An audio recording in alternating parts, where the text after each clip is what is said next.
Temos buscado reportagens sobre chacinas anteriores em Osasco e temos encontrado uma série delas. O fato de entrarem homens armados e encapuzados em um bar, num bairro periférico, e matarem 5 pessoas, não era algo novo. Acho que foi essa característica de vários ataques e uma violência tão escancarada e excessiva em todos os sentidos que fez com que essa chacina ganhasse mais visibilidade. Ainda que a mídia tenha tentado colocar um discurso de que não era uma operação policial e de que não podia se responsabilizar o Estado ou a polícia enquanto instituição. Mas as chacinas, de modo geral, já operam nessa lógica do excesso de violência. Ou seja, se alguém matar 1 ou 2 policiais, vão morrer 20 na região. Isso opera pela desproporção, porque é para produzir um terror coletivo, e assim, não tem alvos específicos necessariamente.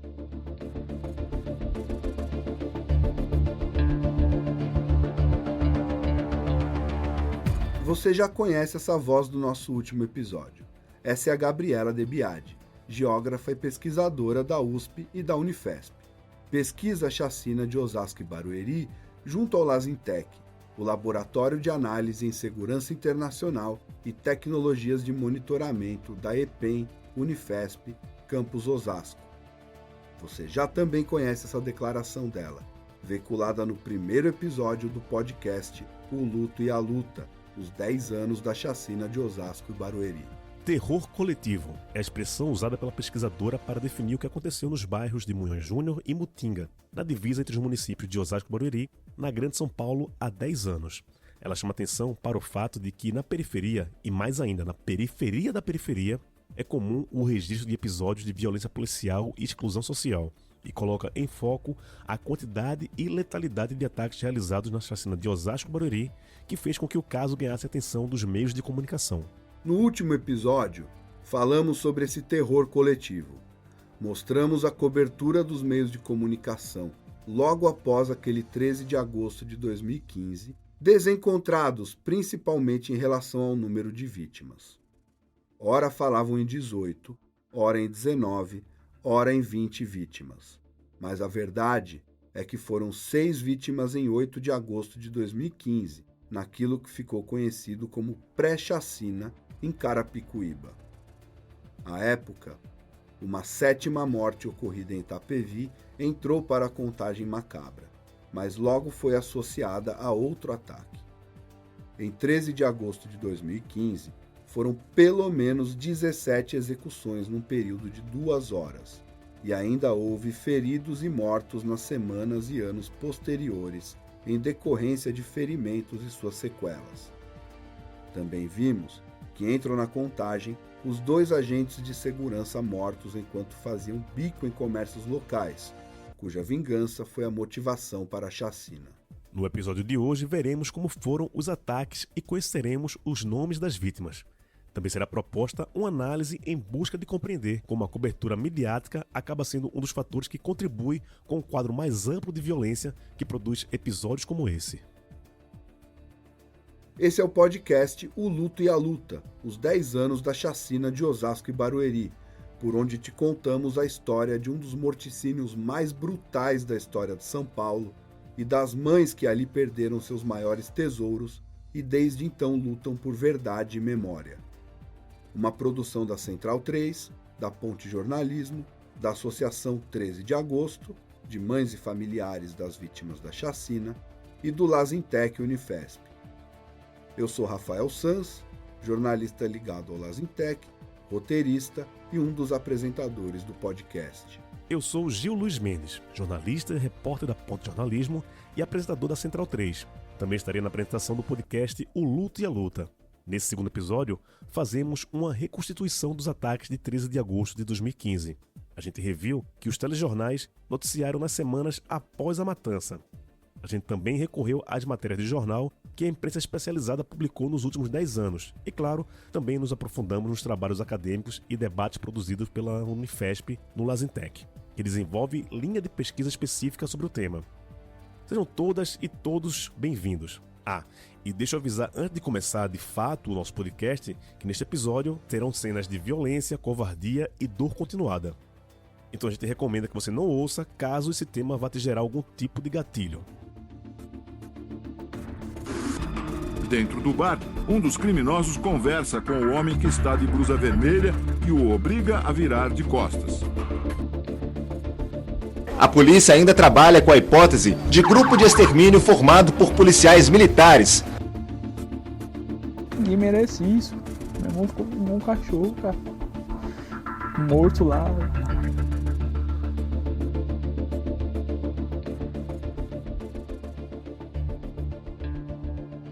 Fernando Luiz de Paula, Rodrigo Lima da Silva, Adalberto Brito da Costa, Antônio Neves Neto, Leandro Pereira Assunção, Manuel dos Santos, Tiago Marcos Damas, Tiago Teixeira de Souza, Davidson Lopes Ferreira, Wilker Tiago Correia Osório, Jailton Vieira da Silva, Eduardo Oliveira Santos, Igor Silva Oliveira, Jonas dos Santos Soares, Joseval Amaral da Silva, Rafael Nunes de Oliveira, Presley Santos Gonçalves. Esses são os nomes das vítimas de 13 de agosto de 2015. Há ainda uma 18ª vítima, um homem não identificado, e há também pessoas que morreram semanas e até anos depois em decorrência dos ferimentos, como a adolescente Letícia Silva e os 2 homens, Amaury Custódio e Marcão, que inicialmente haviam sobrevivido ao ataque no bar do Juvenal. 3 dias depois da chacina, a mídia parecia ter entendido o tamanho da gravidade dos crimes ocorridos em Osasco e Barueri. Ouça esse trecho do SP no Ar, telejornal da TV Record. A polícia já sabe que 3 grupos agiram na maior chacina do ano no estado de São Paulo. As armas usadas nas 18 mortes foram identificadas. A polícia já sabe também que 10 pessoas estão envolvidas nos ataques. Veja comigo. Homens armados e encapuzados espalham o medo em 2 cidades da região metropolitana de São Paulo. Aqui, as câmeras de segurança registraram a ação dos criminosos. 2 homens foram mortos com tiros a queima-roupa.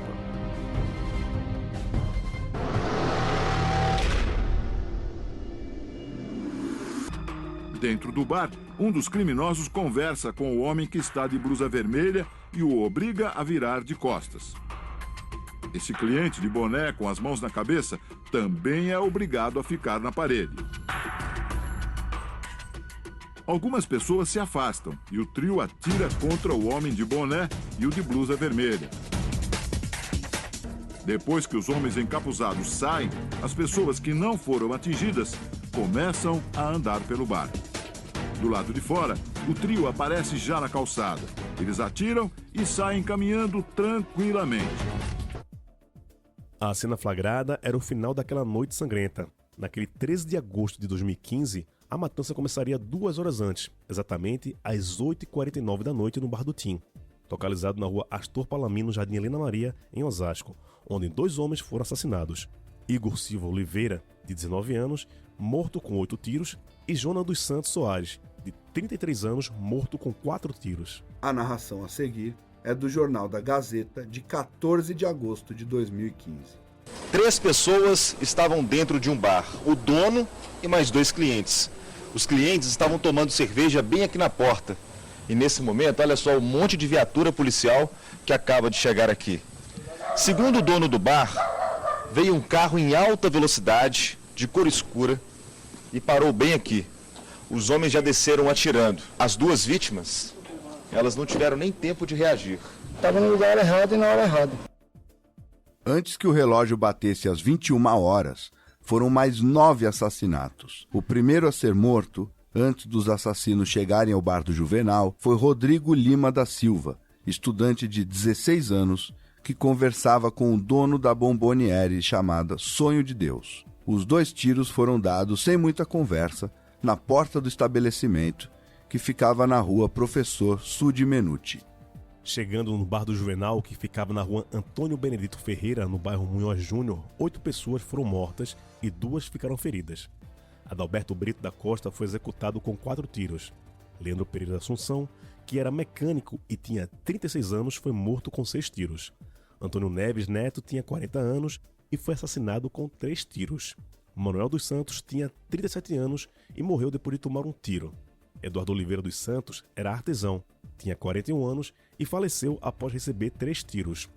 O auxiliar de escritório Tiago Marcos Damas, de 32 anos, morreu com 2 tiros. Fernando Luiz de Paula trabalhava como pintor e morreu com um tiro aos 34 anos. Tiago Teixeira de Souza morreu com 2 tiros. Ainda em Osasco, meia hora depois da chacina no bar do Juvenal, o grupo de exterminadores voltou a atacar. Segundo as investigações, pelo menos 10 pessoas, entre policiais militares e guardas civis, participaram dos crimes, sejam como executores dos tiros ou dando apoio, dirigindo os carros e escondendo provas. Esses fatos foram detalhados pelo Ministério Público nas acusações que mais tarde a promotoria faria aos réus. Na rua Moacir Salles Dávila, o conferente Rafael Nunes de Oliveira, de 23 anos, foi morto com 5 tiros às 9h29 da noite. Mais 3 pessoas ficaram feridas ali. Menos de 5 minutos depois, foi a vez da adolescente Letícia da Silva, de apenas 15 anos, cruzar o caminho dos milicianos e tornar-se a vítima mais jovem da chacina na esquina da rua Suzano com a avenida Alberto Byton, onde outras 2 pessoas também se feriram. Letícia estava indo a pé para a casa de uma amiga quando foi baleada. Um homem que não foi identificado estava próximo, também foi atingido pelos disparos e morreu na hora. Letícia ainda ficou internada por 2 semanas no hospital e faleceu por conta dos ferimentos.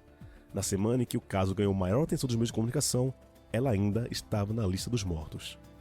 Outra vítima que veio a falecer após os acontecimentos foi Amaury Custódio. Atingido por um disparo no rosto, cujo projétil entrou pela região do trapézio, ele passou por diversas cirurgias e sobreviveu com sequelas permanentes na sua saúde, como grave dificuldade para respirar. 9 anos depois, em 2024, faleceu sufocado enquanto comia um pedaço de carne num churrasco. Para a família dele, não há dúvida de que a causa da morte é uma consequência direta dos ferimentos daquela ocasião. Até hoje não se sabe exatamente o número de mortos da chacina. No começo eram 19, depois passaram a ser 23 e às vezes são contabilizados 28 mortos. Já aconteceu algumas vezes durante os atos por Memória e Justiça, normalmente ali no calçadão de Osasco, na frente da estação, alguma pessoa está passando pela rua, vê a faixa, se aproxima e conta, emocionada, que também é familiar de uma das vítimas. Abraços e contatos são trocados e às vezes a pessoa passa a integrar um movimento. E assim a contagem vai aumentando. Eu mesma, acompanhando o tema como jornalista, já presenciei isso acontecer 2 vezes em 2 anos diferentes. Essa que você acabou de ouvir é a repórter do Brasil de Fato, Gabriela Moncal, que faz um importante trabalho na cobertura de movimentos sociais e territoriais brasileiros, entre eles os de vítimas da brutalidade policial. Gabriela cobre com constância os episódios da chacina de Osasco e de Barueri, que seguem ou seguiram em curso após a matança, como as audiências, julgamentos e protestos da Associação 13 de Agosto, que tem à frente Zilda Maria de Paula e faz anualmente em memória dos seus filhos. Voltando ao dia 13 de agosto de 2015, 20 minutos depois de Letícia ser atingida, o ajudante-geral de 26 anos, Davidson Lopes Ferreira, assim como ela, teve a infelicidade de cometer o crime de sair de casa para ir caminhando até a casa de um amigo, quando cruzou o caminho dos autores e foi executado com 6 tiros na esquina da rua Vito Antônio d'Abril com a rua Serafina d'Abril. 18 anos antes, seu pai havia sido morto também com 6 tiros em um crime também não resolvido até hoje. A vida e a morte de Davidson são um exemplo da barbárie instalada diariamente no Brasil. Uma reportagem do Fantástico, da TV Globo, retratou dessa forma a morte de Davidson. Um dos 18 mortos é o ajudante-geral Davidson Lopes Ferreira, de 26 anos. O corpo dele ficou 12 horas no chão, à espera do Instituto Médico Legal de Osasco. Ninguém merece isso. Meu irmão ficou igual um cachorro, cara. Morto lá. Davidson ia para casa de um amigo. O irmão acha que ele teve dificuldade na hora de falar com o assassino. Ele tem um problema no ouvido, que ele não fala direito. E se você tá deparado com um revólver, com alguma coisa, você fica nervoso. Já em Barueri, Minutos após o assassinato de Davidson, foi a vez de Wilker Osório, de 29 anos, receber 21 tiros e 40 perfurações de arma de fogo pelo corpo. A barbárie ocorreu na rua Carlos Lacerda. O massacre teria acabado mais ou menos 2 horas depois de iniciado, perto das 23 horas, em Barueri, na Rua Irene.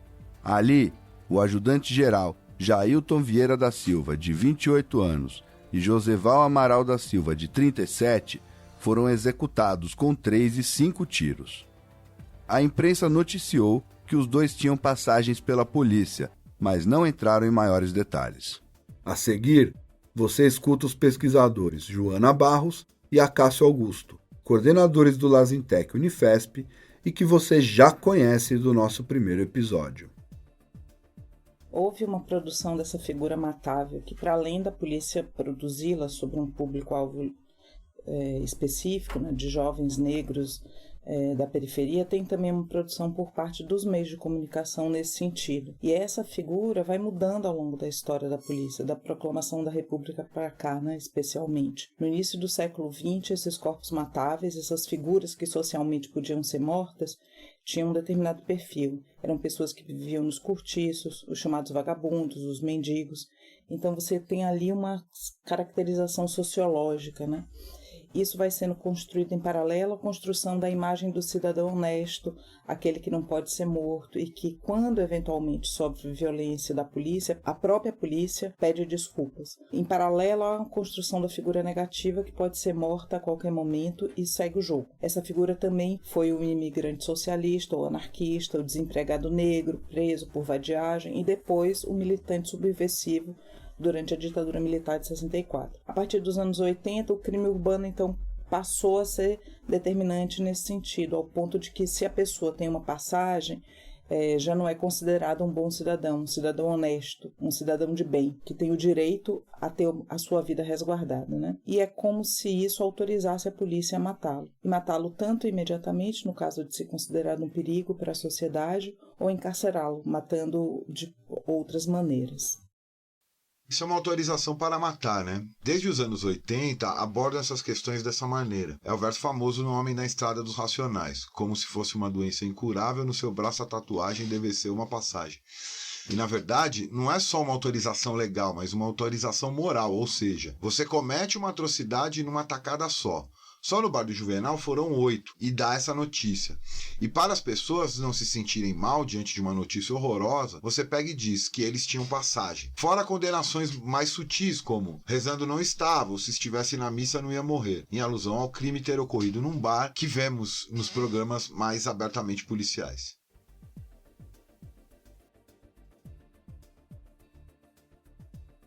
Quando falamos do dia 13 de agosto de 2015 em si, se pensarmos na atenção que a mídia deu sobre essa chacina que ficou intitulada Osasco Barueri, Osasco, claro que ainda tem uma expansão. Os caras foram passando e matando praticamente de forma aleatória. A divulgação, né, que vai saindo e depois como que vai se desenrolando, vai dizendo que esses policiais ou supostos policiais, e não são supostos porque eles são polícias, eles não estavam fardados, eles estavam trabalhando de outra forma, e portanto também quando eles saem para matar não dá para saber se era polícia ou não.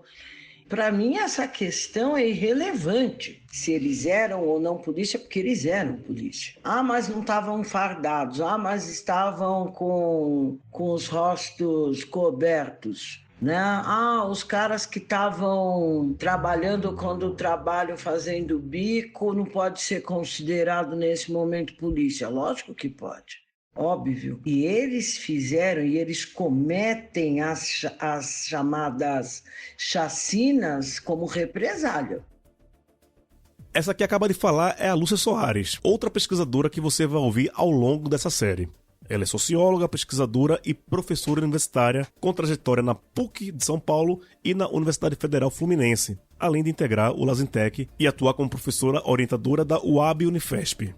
Sua tese de doutorado versa justamente sobre a atuação dos meios de comunicação no sentido de alimentar esse ciclo de violência e exclusão.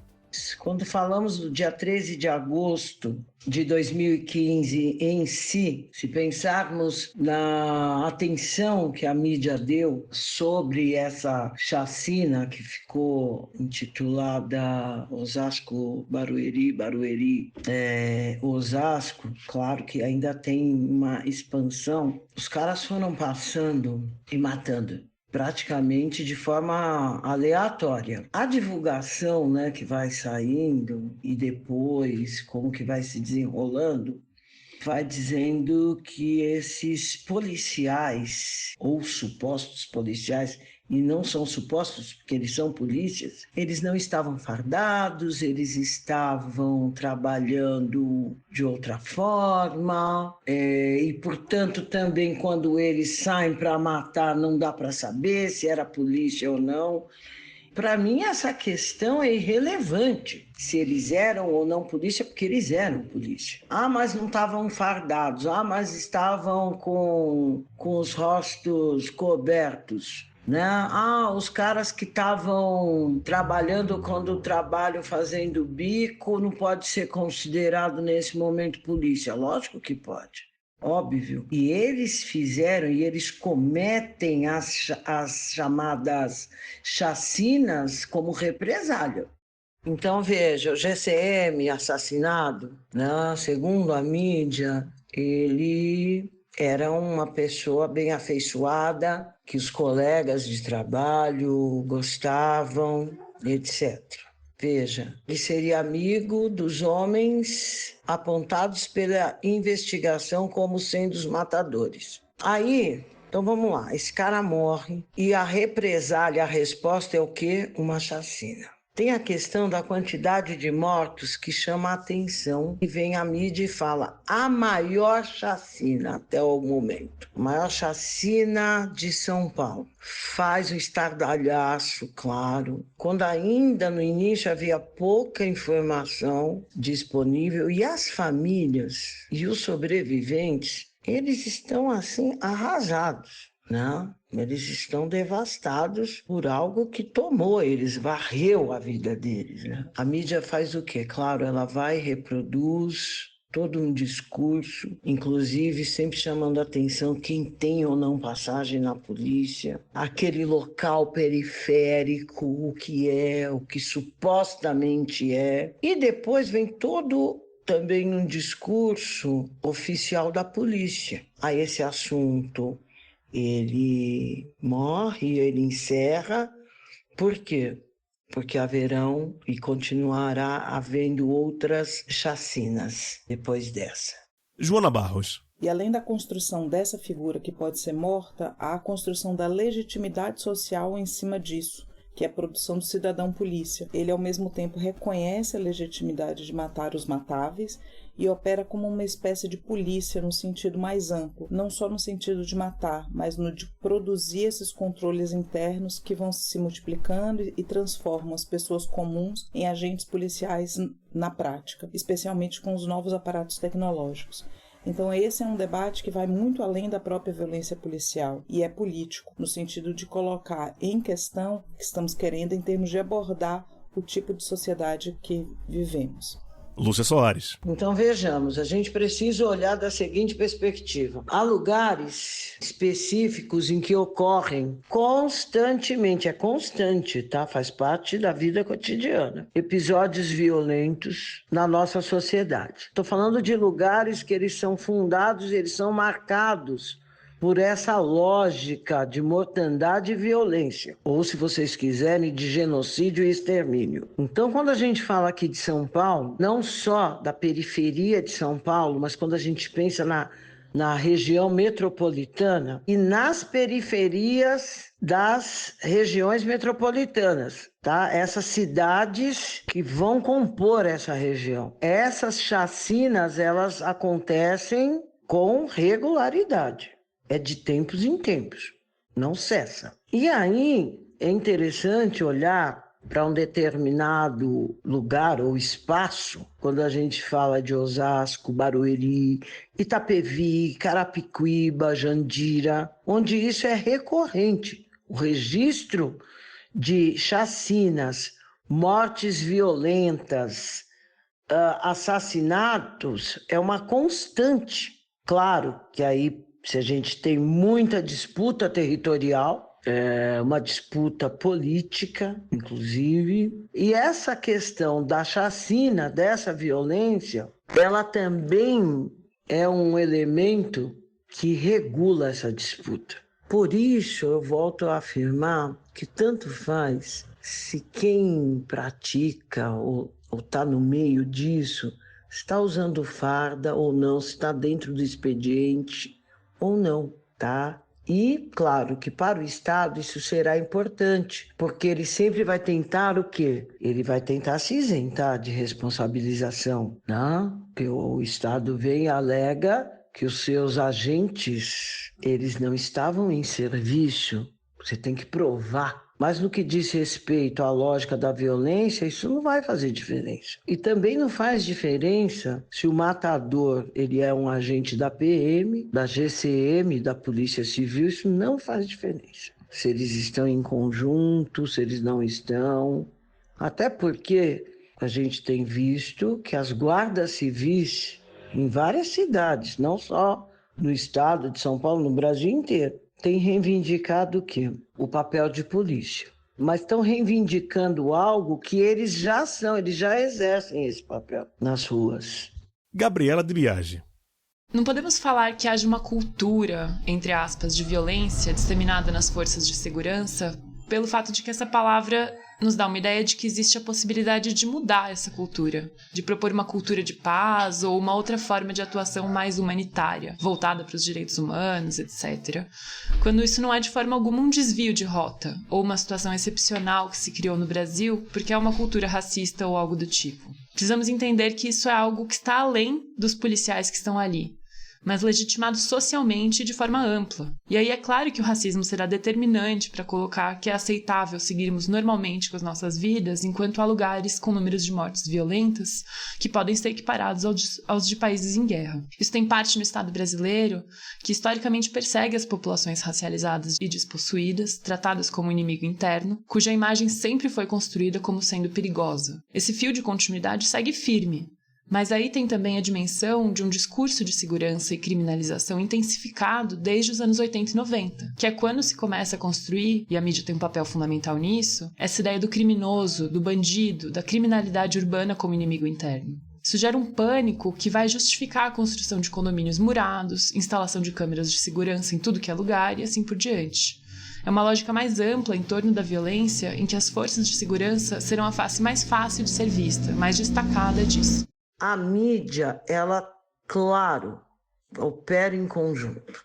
Nessa construção de uma lógica do bandido bom é bandido morto e do cidadão polícia. São dois investimentos que eles apoiam isso. E dissemina, né? Então, na minha pesquisa, eu falo sobre essa construção e como os meios de comunicação, eles vão jogando isso. E os programas televisivos policialescos, não preciso dar nomes, a lógica deles não se limita, porque ela é reproduzida num noticiário que é matutino, vespertino, noturno, que está acoplado às redes sociais e, claro, às mídias digitais. E não por acaso, na chacina de Osasco e Barueri, tem uma questão importante quando eu estou falando dessa construção do bandido bom é bandido morto e do cidadão polícia, que é da vingança social. Olhar para isso é importante, porque o cidadão polícia, ele reivindica e ele apoia a violência, ele apoia o extermínio, ele quer a mortandade, é isso, tá?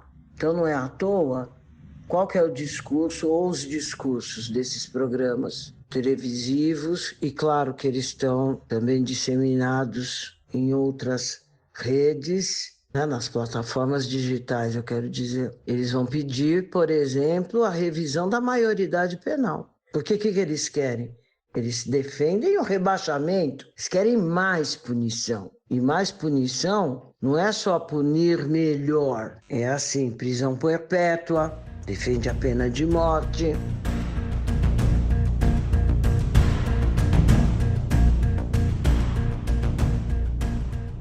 Ao todo, 8 agentes de segurança foram presos após a investigação da Polícia Civil, que precisou de um software que reconstitui dados apagados de celulares para encontrar os vínculos entre os acusados e os crimes.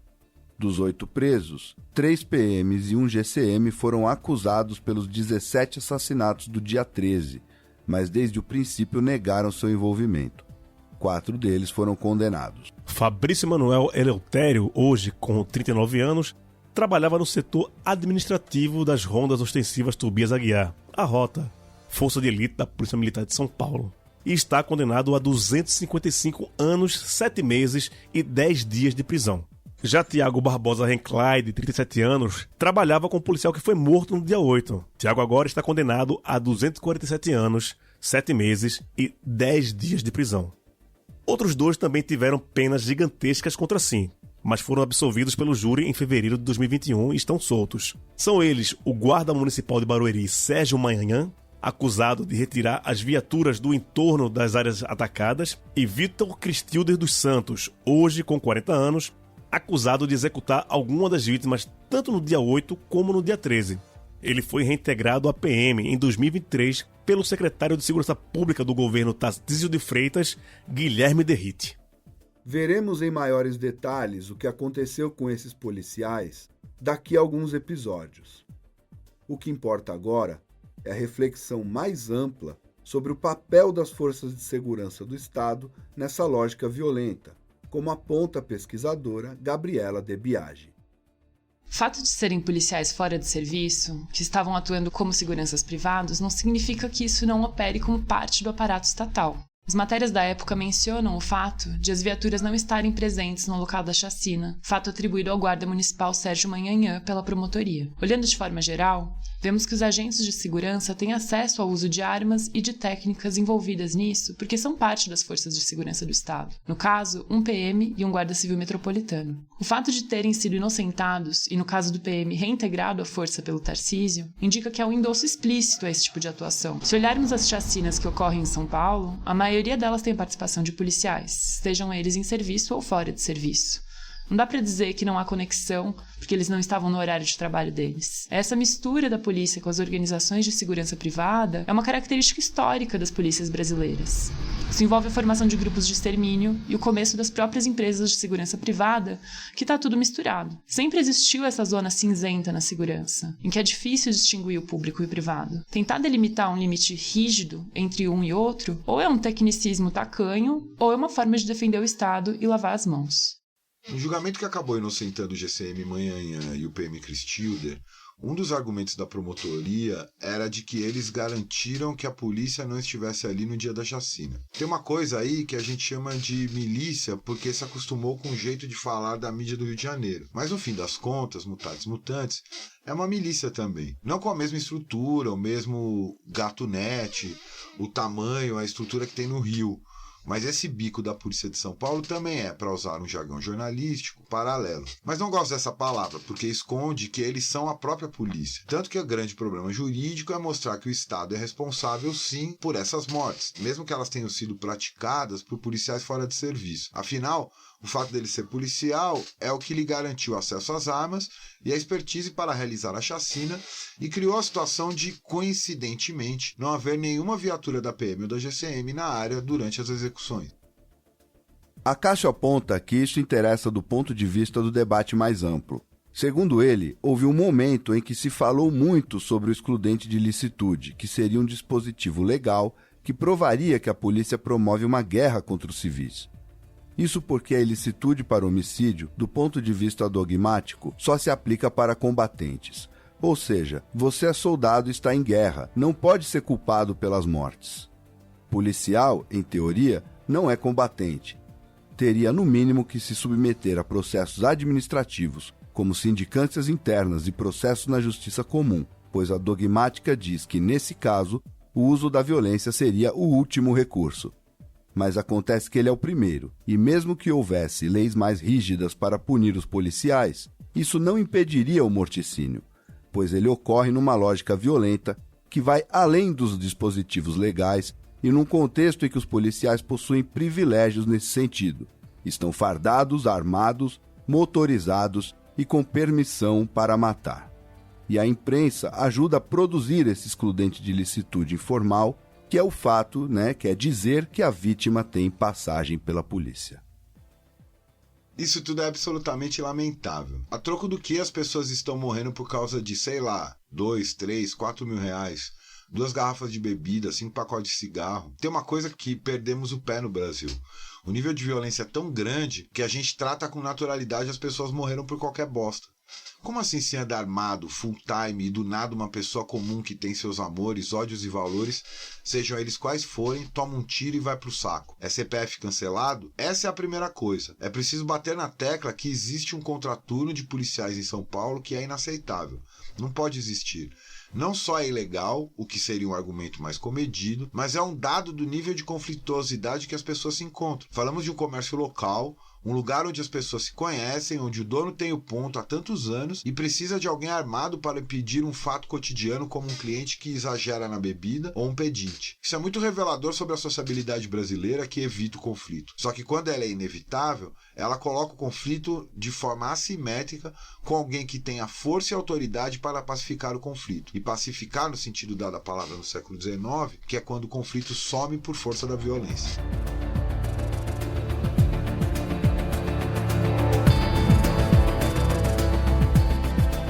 No próximo episódio, vamos fazer um breve parênteses na história da chacina de Osasco e Barueri para uma aula do Lazintec sobre a história das polícias em São Paulo e no Brasil, além de um esforço de memória a respeito dos principais massacres policiais ocorridos em São Paulo desde a redemocratização nos anos 80. Outra coisa que chama atenção nesse caso é que o armamento usado foi desviado das forças de segurança e, no caso da 9mm, foi usado o mesmo lote de balas que 3 anos depois, em 14 de março de 2018, seria utilizado para executar a então vereadora Marielle Franco e seu motorista Anderson Gomes na cidade do Rio de Janeiro.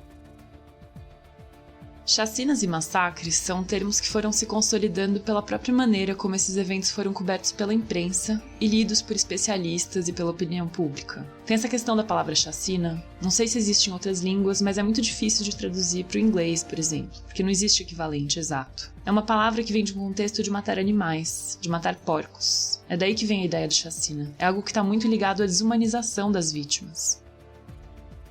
E o que resta da ditadura? Resta tudo, menos a ditadura, né?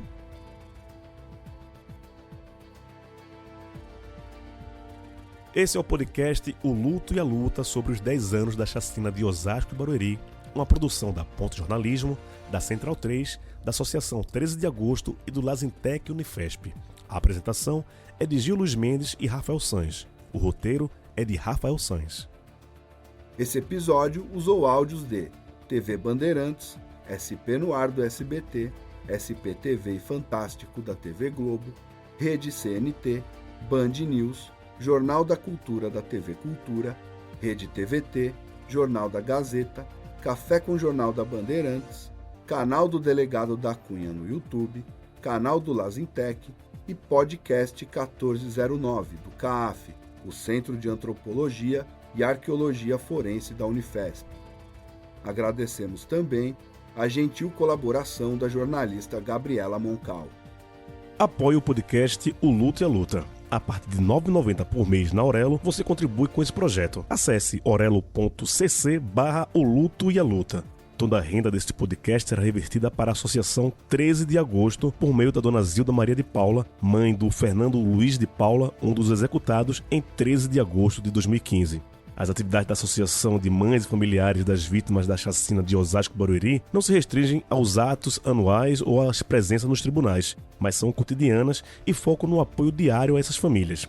Seu dinheiro provavelmente será gasto com comida, transporte e outras necessidades básicas. O Luta e a Luta foi gravado no estúdio Gerd Wenzel, na Central 3, e alguns offs no estúdio Mal, Música e Arte Urgente, em Florianópolis. A identidade visual é de Lucas Richardson e Carlos Girardelli, da Sépia Conteúdo. Domênica Mendes fez a revisão deste roteiro, o tratamento dos áudios e a revisão final deste episódio. A edição é de Gil Luiz Mendes. Até o próximo episódio.